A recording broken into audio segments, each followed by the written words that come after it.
आकाशवाणी भोपाल से प्रस्तुत हैं प्रादेशिक समाचार।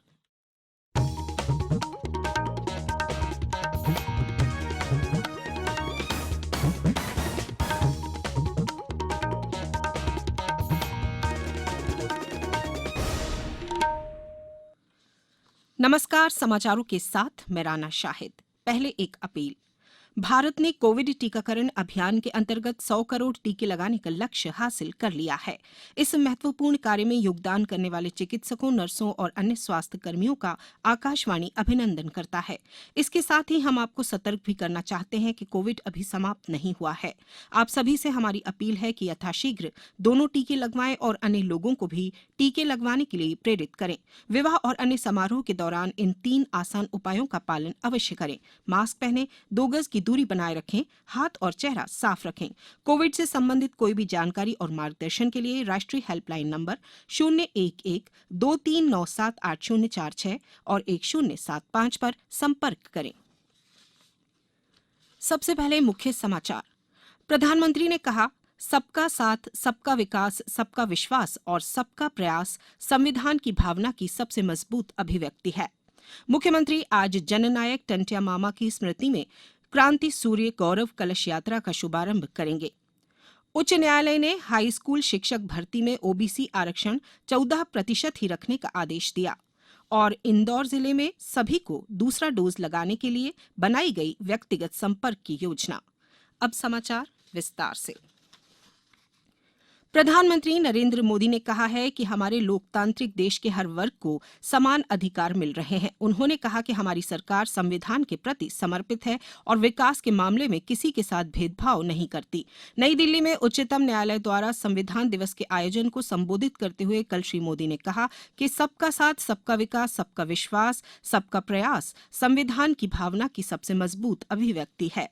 श्री मोदी ने कहा कि यह बड़े दुख की बात है कि हमारे देश में ऐसे लोग भी हैं जो देश की आकांक्षाओं को समझे बिना अभिव्यक्ति की आजादी के नाम पर विकास में बाधा पहुंचाते हैं। उन्होंने कहा कि यह औपनिवेशिक मानसिकता है। प्रधानमंत्री ने कहा कि हमें इस औपनिवेशिक मानसिकता को समाप्त करना होगा।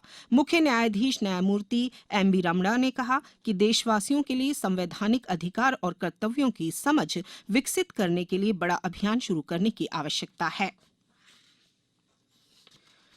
मुख्यमंत्री शिवराज सिंह चौहान आज खंडवा जिले के पंधाना के बड़ौद अहीर ग्राम से जननायक टंट्या मामा की स्मृति में क्रांति सूर्य गौरव कलश यात्रा का शुभारंभ करेंगे। यह कलश यात्रा मालवा और निमाड़ के विभिन्न जनजातीय क्षेत्रों के रूप में निकलेगी।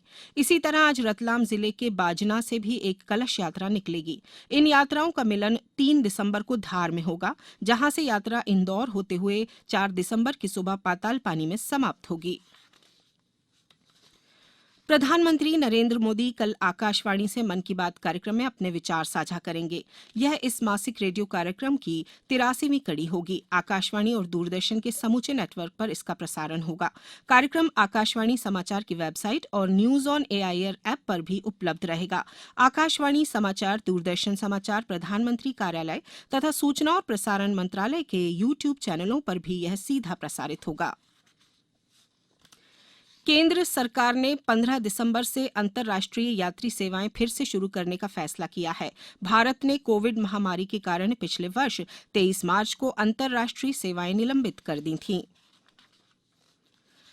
प्रदेश में कल 4,27,503 लोगों का टीकाकरण किया गया। इन्हें मिलाकर राज्य में अब तक वैक्सीन के 8 करोड़ 45 लाख से अधिक डोज लगाए जा चुके हैं। वहीं प्रदेश में बीते 24 घंटों में कोरोना के 9 नए मामले सामने आए हैं, जबकि 8 मरीज संक्रमण मुक्त होकर अपने घर पहुंच गए हैं। नए मरीजों में भोपाल के 6, इंदौर के 2 तथा नरसिंहपुर के 1 व्यक्ति शामिल है। अब राज्य में सक्रिय प्रकरणों की संख्या 103 हो गई है।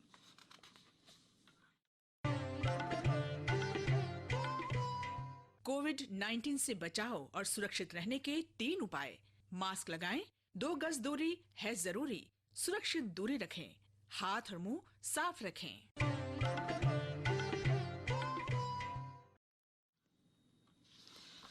उच्च न्यायालय ने हाई स्कूल शिक्षक भर्ती में ओबीसी आरक्षण 14% ही रखने का आदेश दिया है। इस संबंध में दाखिल एक याचिका में कहा गया है कि सुप्रीम कोर्ट द्वारा दी गई व्यवस्था के तहत किसी भी सूरत में आरक्षण का प्रतिशत 50 से अधिक नहीं हो सकता, लेकिन मध्य प्रदेश में 27% ओबीसी आरक्षण दिए जाने से SC/ST व ओबीसी आरक्षण का कुल प्रतिशत 50 से ऊपर 63 पर पहुंच रहा है। यही नहीं 10% EWS आरक्षण को मिलाने पर कुल आरक्षण 73% तक पहुंच रहा है। इससे सामान्य वर्ग को भारी नुकसान होगा। अदालत ने मामले की सुनवाई के बाद राज्य शासन से 4 सप्ताह में जवाब तलब किया है। इंदौर जिले को 100% वैक्सीनेटेड जिला बनाने की समय अवधि में अब सिर्फ 5 दिन का समय बचा है। जिले में लगभग 4,50,000 ऐसे लोग बचे हैं जिन्होंने अभी तक दूसरा डोज नहीं लगवाया है। नगर निगम ने इन सभी को दूसरा डोज लगाने के लिए अब इनसे व्यक्तिगत संपर्क करने की योजना बनाई है। नगर निगम के अपर आयुक्त संदीप सोनी ने बताया कि शहरी क्षेत्र के सभी वैक्सीनेशन सेंटरों से यह जानकारी निकाल ली गई है कि किन किन लोगों ने वैक्सीन का सेकेंड डोज नहीं लगवाया है। उनकी सूची और मोबाइल नंबर संबंधित जोनल कार्यालय को दे दी गई है। हर जोन में इन सभी लोगों से सतत संपर्क के लिए 10-10 कर्मचारियों को लगाया गया है। उन्होंने बताया कि 30 नवंबर तक शहरी क्षेत्र में लक्ष्य पूरा कर लिया जाएगा।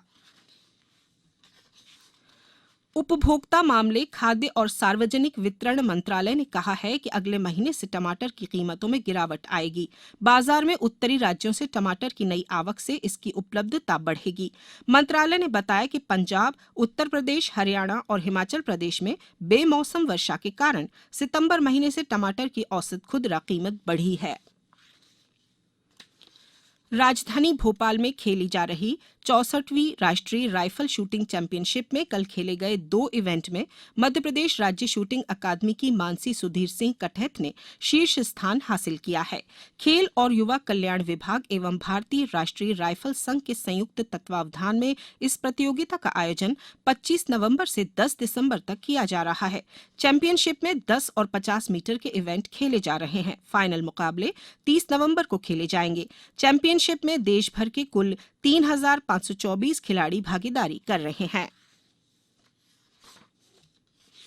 भारत और न्यूजीलैंड के बीच कानपुर में पहले क्रिकेट टेस्ट मैच के तीसरे दिन आज न्यूजीलैंड बिना किसी नुकसान के 129 रन आगे खेलेगा।